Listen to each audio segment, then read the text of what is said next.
Olá, sou Ariovaldo Gislotti e esse é o meu canal Compreendendo a Palavra. Esse canal tem o propósito de pregar a Palavra de Deus, ensinando como viver a melhor e preparar a nós e a nossa família para o reino de Deus. Ajude-me a espalhar o Evangelho, se inscrevendo no canal e indicando aos seus familiares e amigos. Toda semana haverá uma nova postagem, com diferentes assuntos, sermões, estudos bíblicos, entrevistas com diferentes profissionais cristãos, abordando diversos assuntos de interesse da família. Claro, sempre apoiado nas Sagradas Escrituras. Vamos ao assunto de hoje.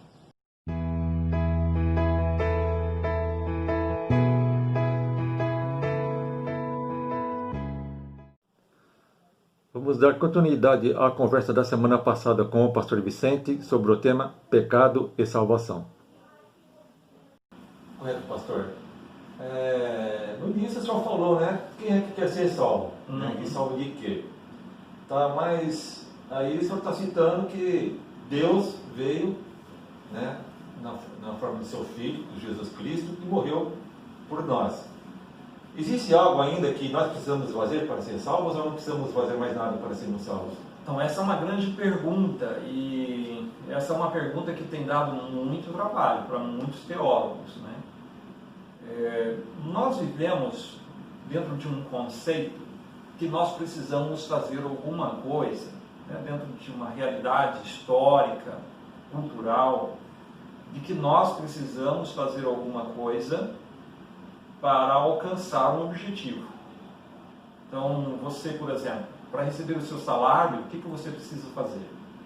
Você precisa trabalhar. Tem que todo dia trabalhar. Então, você não vai receber o seu salário se você não trabalhar os 30 dias, né, ou as horas necessárias dentro da semana e dentro do mês. Então, você trabalhou, você recebe. Por exemplo, para você receber aí um diploma em medicina, o que você tem que fazer?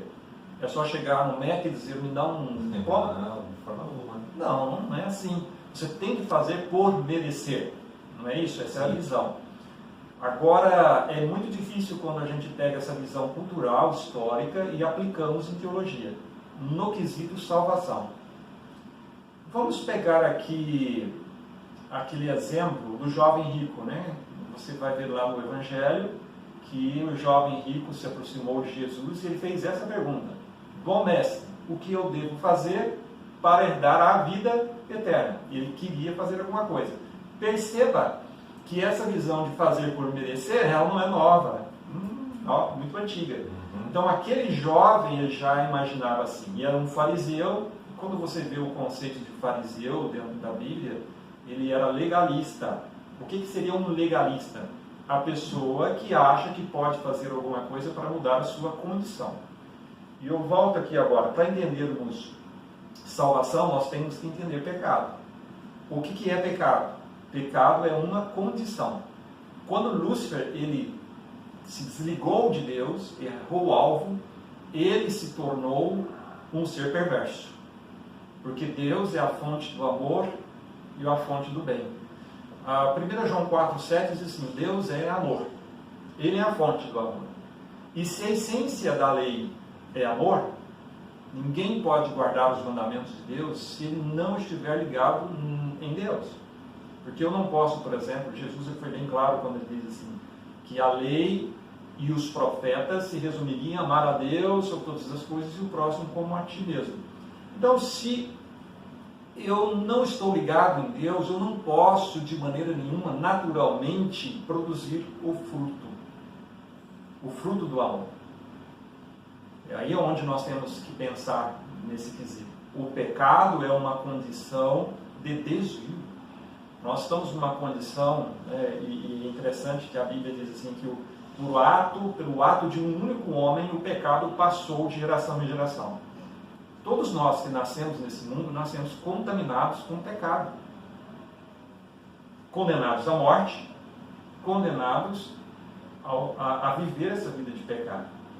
E aí é onde entra agora o plano da redenção. Por quê? Porque o homem ele não pode mudar a sua condição. Então, nada do que ele fizer, eu estou falando aqui do homem natural, nada do que ele fizer pode ser apresentado diante de Deus como mérito para a salvação. Nada. Inclusive, a Bíblia ela diz que os nossos atos de justiça, segundo Isaías, é considerado como trapo de imundície. Não é nada.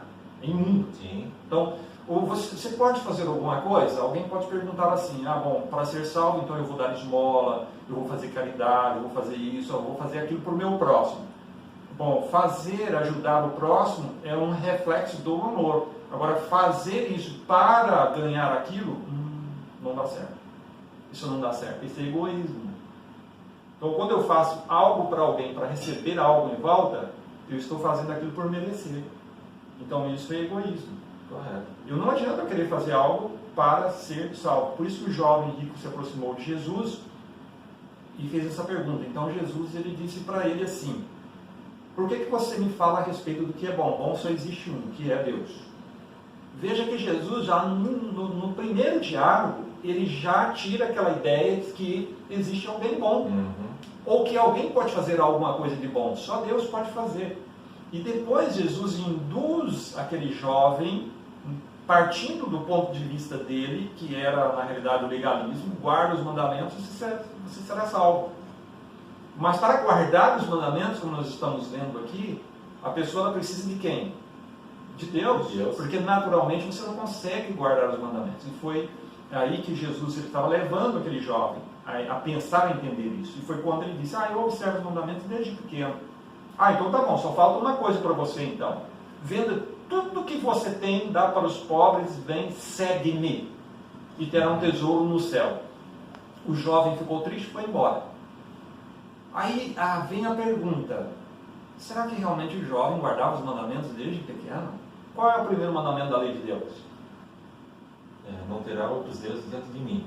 Qual era o Deus do jovem? Riqueza. A riqueza. Dinheiro. A riqueza.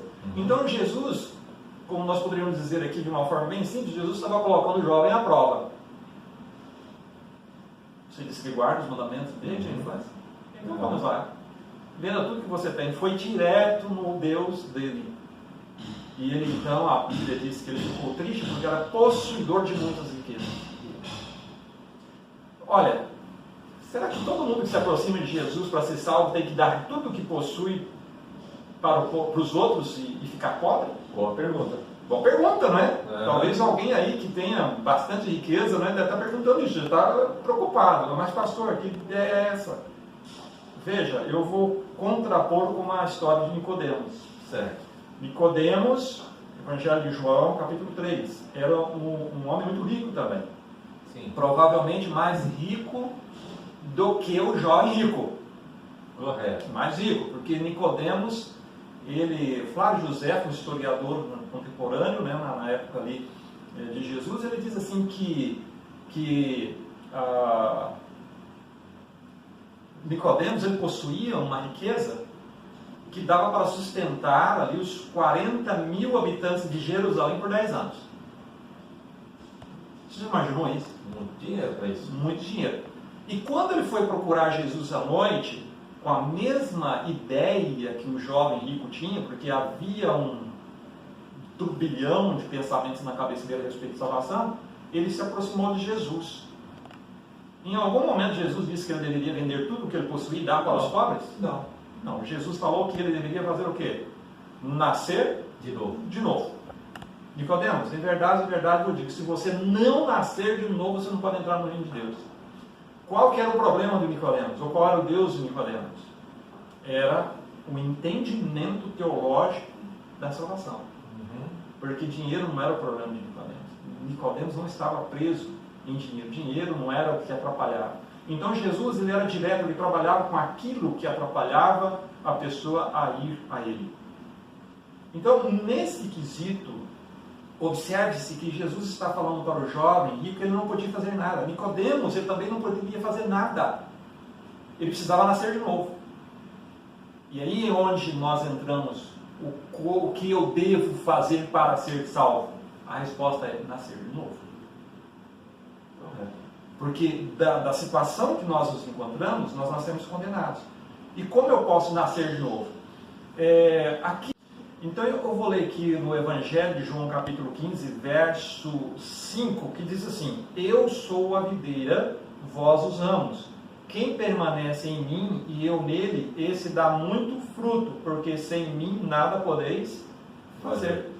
Observa que Jesus, ele está dizendo aqui que a salvação, uma pessoa só pode alcançar a salvação por meio de Jesus.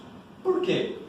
Jesus, ele veio a este mundo, como no texto que nós lemos lá, no capítulo 3, verso 16, ele veio a este mundo e ele morreu em nosso lugar. Nós já estávamos condenados. Então Jesus vem, ele morre em nosso lugar, ele nos dá agora a sua justiça, que nós não podemos produzir fruto de justiça, mas ele produziu. Jesus, ele nasceu neste mundo sem pecado, né? Ele sem pecado, viveu uma vida isenta de pecado. Veja, ele não nasceu contaminado com o pecado. Esse é um grande problema teológico.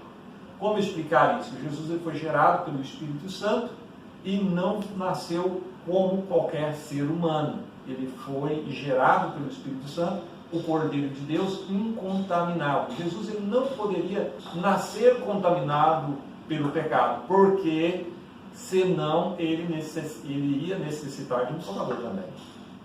E é impossível ao homem pecador fazer qualquer coisa ou qualquer ato de justiça. E Jesus foi bem claro quando ele disse para o jovem rico: bom, só há um. E esse um que ele está se referindo, o ser humano que nasceu pós-pecado, um único ser humano que nasceu neste mundo pós-pecado, que poderia ser considerado bom, era Jesus. Ele não nasceu contaminado pelo pecado. E aí, Jesus, ao morrer na cruz do Calvário, ele tem agora o direito de imputar a sua justiça.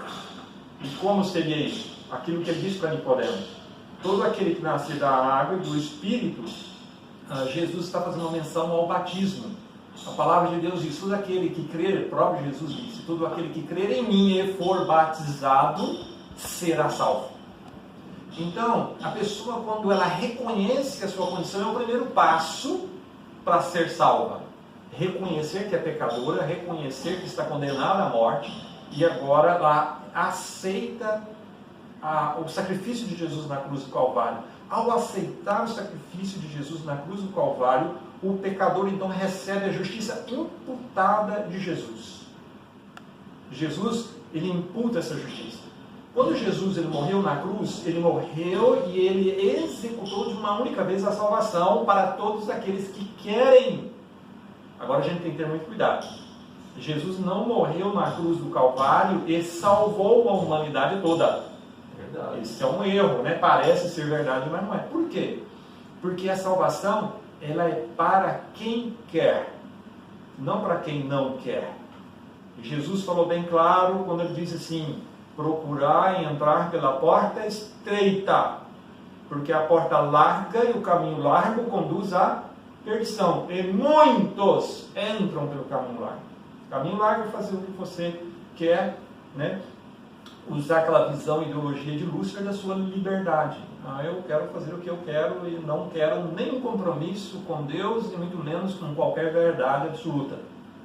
Eu quero crer na minha verdade, chamada verdade relativa. Isso é um grande engano, um grande perigo que a gente tem que ter cuidado. Então, a salvação requer de nós uma total entrega, entregar o nosso coração a Jesus. E Jesus aqui ele foi bem claro: se você não estiver ligado em mim, o alvo, você não pode fazer absolutamente nada ou produzir o fruto.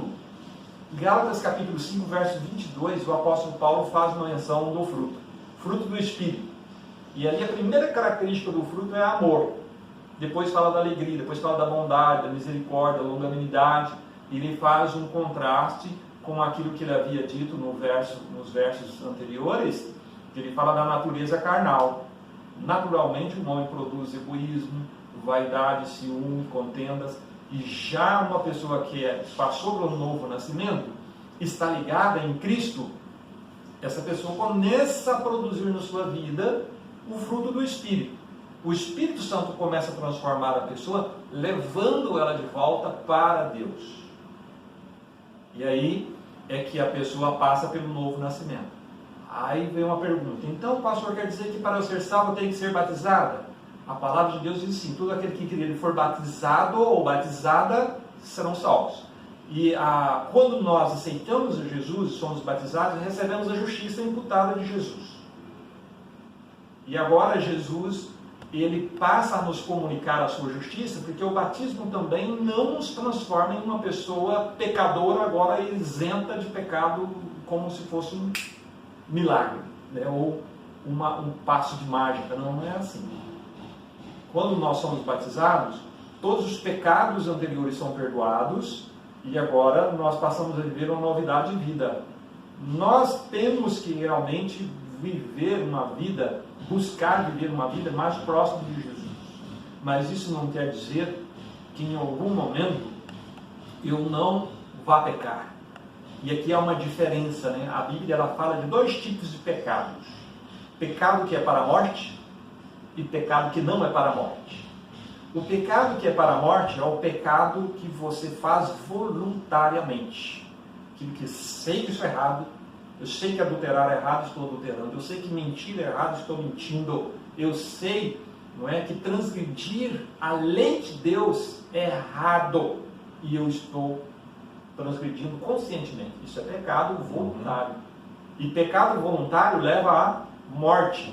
Isso que é errar o alvo. Agora, uma pessoa pode estar ligada em Cristo e em algum momento cometer um tipo de pecado? Sim, naturalmente, porque esse tipo de pecado é chamado de pecado involuntário. Nós cometemos pecados involuntários porque isso faz parte da nossa natureza, mas nós temos que vencê-lo a cada dia.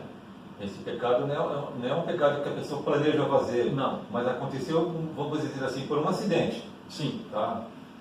Um acidente. Eu posso citar aqui vários pecados involuntários, né, de personagens da Bíblia que eram considerados santos. Paulo, Pedro, Apolo. Né? Por exemplo, e agora nós temos pecados voluntários também de grandes personagens da Bíblia. Salomão, Davi, todos eles pecaram voluntariamente. Mas é exemplo de Davi. Davi, quando cometeu o assassinato e o adultério, foi voluntário, não foi involuntário.